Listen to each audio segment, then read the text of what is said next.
So you want to install Arch Linux, but maybe you don't want to go through the full install, so you're looking at something like EndeavourOS. Well, today, let's go through those steps. It's actually pretty easy. So start by going to the Endeavour website at the current time. It's 6.13.7 is the latest, and we want to download the ISO. So you can either use a magnet link for a torrent, or you can download it directly, and there's a bunch of mirrors here.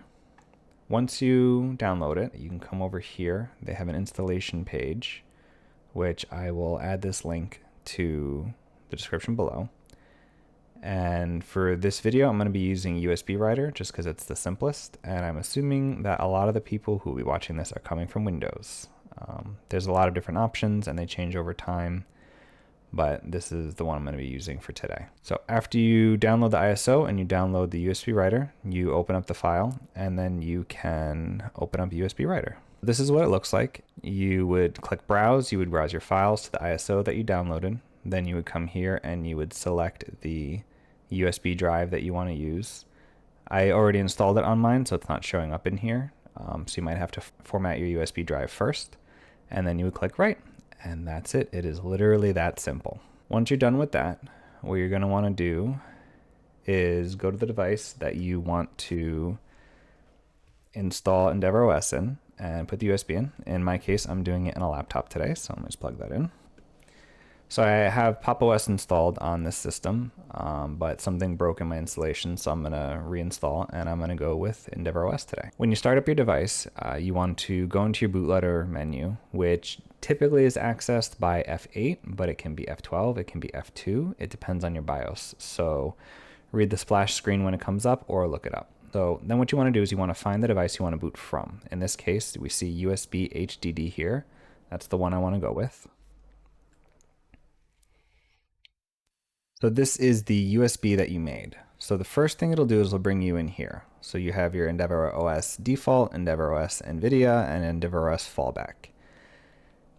The default is the default. That's the one you would typically go with, except if you have an NVIDIA GPU, then you would want to go with the NVIDIA one because it will have the NVIDIA drivers provided, and when you do the installation, you can include them and it will run better in theory, although NVIDIA can be a little tricky sometimes on Linux compared to AMD. The fallback is a special setting where if things aren't working for either of those, there might be an issue with I believe it's the graphics driver sometimes, and so the no mode set will use like a super generic driver. I don't know exactly, but I know it's the thing you can fall back to if your graphics aren't working. So for now, we're going to go with just the default since this does not have an NVIDIA GPU in it. So it'll go through the boot. It's loading everything off the USB. It's bringing it up into memory. And once everything is loaded up, you will get the live desktop environment. A live desktop environment is essentially the OS is running, but it's just running off of memory and off the USB stick. So it's a lot slower, but it does actually let you take a look at it ahead of time. So maybe you look at it and you're like, actually, I really don't want to do this. You don't even have to install it to try it. You can try it just as is, but nothing will be persistent. So if you restart, you'll lose everything. Now, once it starts up, you are looking at the live environment. Since I'm not hardwired in, it's asking me if I want to go on the Wi-Fi. And basically when you use Wi-Fi, it gives you more options during the installation, although you can do the offline install. In this case, I am gonna get on the Wi-Fi.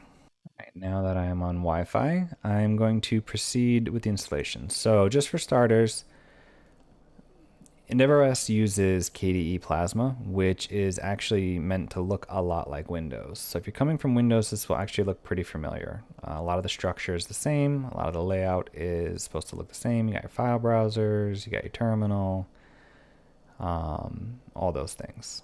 But we are going to focus on the installation. So you come down here and you click the install system, and then you can go start the installer. These are a bunch of tools which I'll go over later after we actually install the system. And then we're going to go with an online installation. gives us more options, which you'll see soon. First thing it's going to do, you're going to get this nice welcome screen. And then we're going to go forward. You pick your language, then you pick your location, keyboard layout, and desktop environment. So here is one of the steps where it's kind of up to you. I would generally recommend, though, either doing Plasma KDE or GNOME. Now, if you already know what you're looking for, have at it, have fun. If you're brand new to this and you're not sure which one you want to go with, if you're coming from Windows, you're very familiar with Windows, and you want something very similar to Windows, go with Plasma KDE. If you want something a little different, you can go with GNOME. GNOME has a lot of options as well and customizations, but its layout is different. So for the sake of this, I'm going to do Plasma KDE because I'm setting this up for my kid actually. Most people don't know what to pick, just go with Plasma KDE. You want to leave everything that's already selected there. Now, if you don't want Firefox, you can take Firefox off. I know they've had some recent licensing changes, so you can remove this if you don't want it, but you will have to install a browser yourself after. For now, I'm going to leave that for this installation. I would recommend doing the LTS kernel in addition. What it does is, since Arch is a rolling release and it updates regularly, sometimes you can have something break, and this would give you an extra kernel to fall back to for recovery. So I would suggest that. Not required, but I would suggest that. And then you can choose whether to put in HP. I don't have an HP printer, so I'm not going to install this. And printing support, you can put in, well, I think I'll throw that in there just in case. When you get to the bootloader, don't do no bootloader unless you really know what you're doing. I would just use grub and move on. For partitioning, this is where you need to be really, really careful. If you're installing this on a system where you only have one hard drive and your intention is to reformat the entire hard drive and delete everything, then it's pretty simple. You can just go ahead and erase the disk. And it will automatically, we'll go through some of the configuration steps, but it'll handle it for you. If you have multiple hard drives in your system, they'll show up here. You need to make sure you select the correct one. If you have Windows on one and you're doing this as a dual boot and you're installing this on a second drive, make sure you select the correct drive. It's very, very important in this step. What you can do if you really want to be sure if it's a desktop, you can just unplug the drive that you do not want to reformat. In this case, it's a laptop. It only has one drive and I am wiping the whole thing. So I'm going to select that. I'm going to do erase disk.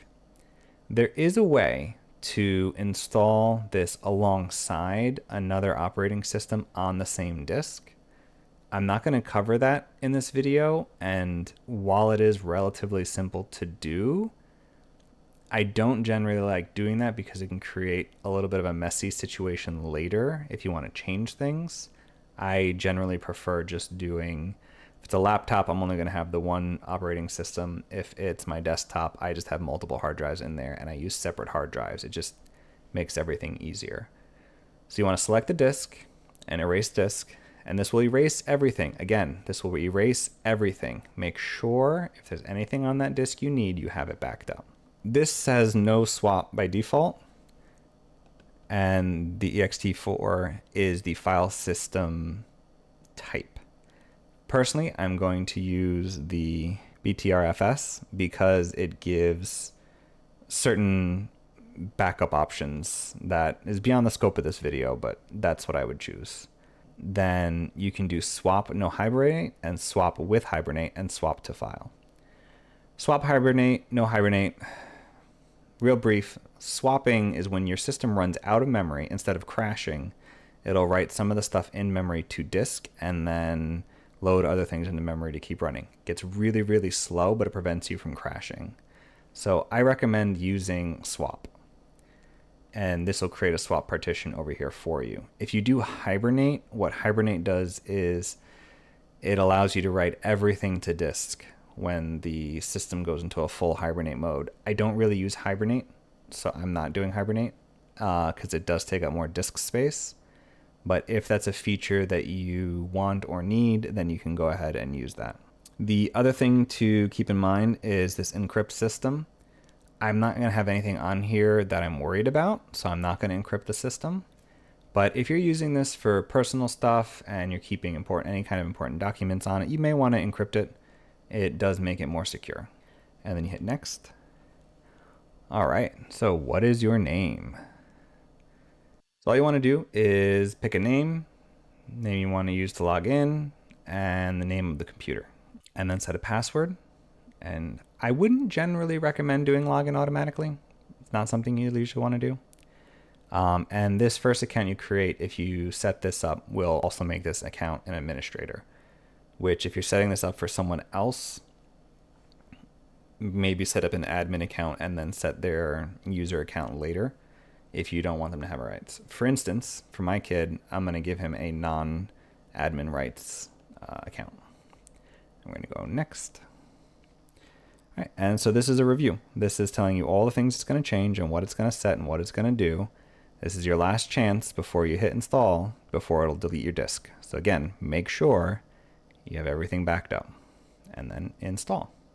One of the reasons why I'm choosing to do Arch instead of Debian or anything like that for my kid's laptop is when you do Debian, Pop! OS, Ubuntu, Fedora, you semi-regularly have to do like major version upgrades, and I've had a pretty poor history with them on everyone. There's always been something that's broken. Whereas Arch Linux is rolling release, so you upgrade just regularly in smaller increments. That can present its own issues. You can run into problems with that too. I've been running EndeavourOS on my desktop now for 2.5 months, and quite frankly, it's been quite stable. Surprisingly so. It's been doing great. So I'm going to give it a shot and see what happens. And I can always recover it if something does go wrong, but personally, I've had a really good experience with EndeavourOS, and I would highly recommend it. Give it a shot. And through the magic of video editing, we're done. So you can choose to not restart now if you want to do anything else here, but I'm just going to go ahead and restart now. You're not required to remove the USB, but I usually do remove the USB. So when you start up now, you're going to have these two options to start up in Endeavour or go to the advanced options. Advanced options is where your fallback kernel is and stuff. So we're just going to go ahead and with regular one.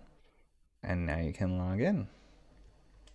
When you first boot in, you're going to see this screen here. This is actually going to be a very helpful screen. So one of the things that I like about EndeavourOS is it actually gives you the steps to run on a regular basis for maintenance on your system. Arch and EndeavourOS, because it's derivative of Arch, does require a little bit more maintenance on your end rather than like an automatic update installer. But at the end of the day, I feel it's really worth it. So what you want to do is actually click through here kind of in order. First thing you want to do is do update mirrors, and you can select a country, and you can pretty much just leave everything as it is and then click OK. So then it will update your mirror list, and then you can click save. It'll prompt you for your password. Then you can go to the update mirrors in EndeavourOS. So mirrors are essentially just the repositories where packages live. So that's where you get your updates from. That's where you can install packages from, applications, stuff of that nature. Since EndeavourOS is a derivative of Arch, there are the Arch mirrors, and then there is also the Endeavour specific mirrors for their particular packages. So you manage them separately, and you'll see it's updating them here. Currently, it's ranking the mirrors, which I believe has to do with making sure they're working and with the speed at which you can connect to them. So it's basically finding the mirrors that are best suited for you and where you're located. It'll ask for your password. You can enter it.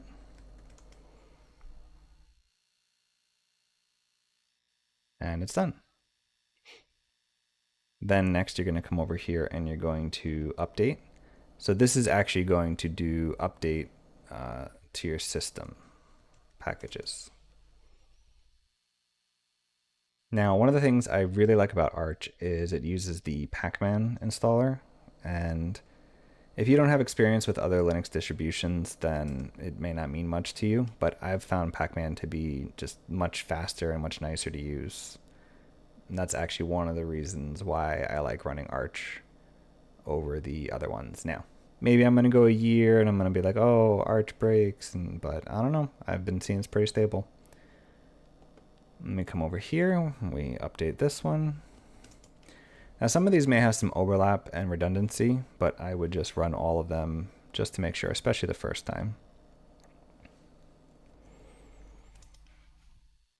Now I did just download this ISO recently. That's why there isn't much to update. And I believe when I did the installation, it automatically updated the packages.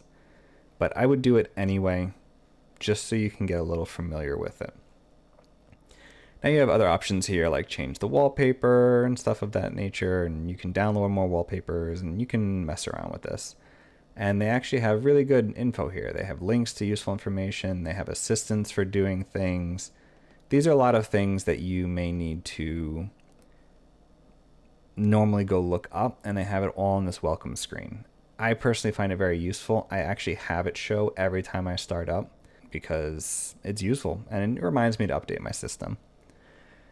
So in the future, when you update, you can either upgrade through here, or you can run your updates through here, or you can do it through the terminal. It's up to you. But we are now in EndeavourOS and it's installed. So I want to go over a few things. I'm going to install a few packages just so you can see what I do. So I use Yay. Yay is a wrapper to Pacman, so it just makes things a little simpler. So if I do Yay Brave, it'll show you here. So now you have extra and you have the AUR. So it's out of date. So Brave bin. Okay. So when you do this, it gives you the options. So this one right here is version 1.52.129-1, but it says it's out of date as of 3/27. However, up here you have Brave bin, which is 1.77. This is much more up to date and it's not marked as out of date. So when you install package, you do this, and then I would look through these to see which one makes the most sense. So in this case, it's number 3. So I'm going to do 3 and hit enter.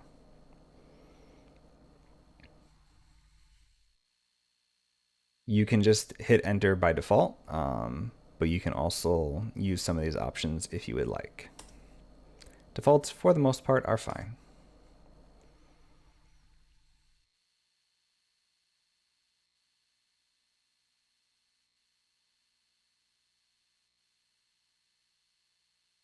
So while that's installing, essentially you are good to go. You can start installing packages using Yay or Pacman, however you want. There's a lot of wonderful resources on the EndeavourOS and the Arch wikis for applications, and I find these to be very easy to work with, and I have actually really grown to like Arch in recent times. If you have any questions, please feel free to drop them in the comments and I will be happy to respond to them.